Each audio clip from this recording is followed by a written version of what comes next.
This is a quick video of my studio before the workshop this morning. I clear some of the stuff and I put on my other garage so it's out of the way. I left my wheel there because it is heavy, so I don't move that one.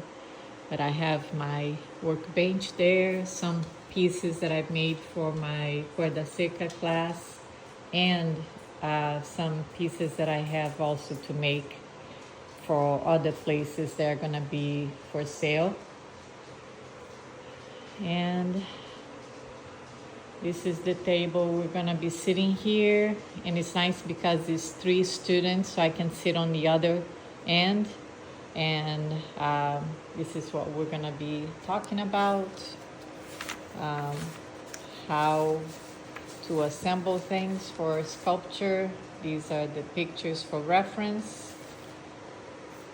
This is I cleaned this bench here to put all the goodies there, coffee maker, tea, some goodies for this morning. My AC is on. But these are some of the pieces that I've made that I haven't had the time to make a video. This is my latest chameleon sculpture that I made. These pieces here that I'm gonna show you, I made during the last class. This is indigo bunting. I thought that came out really nice. I think the other ones I already showed. This was the chameleon made during the last class. I think that he came out awesome. And this is the frog, the red-eye tree frog. I decided to put a flower. I have hibiscus flower in it.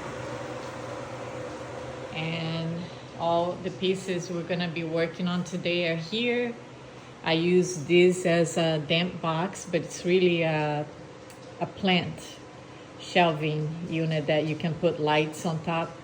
I use it as my damp box so things don't dry so fast. This is a bench that I made. And that's it. Thanks for watching.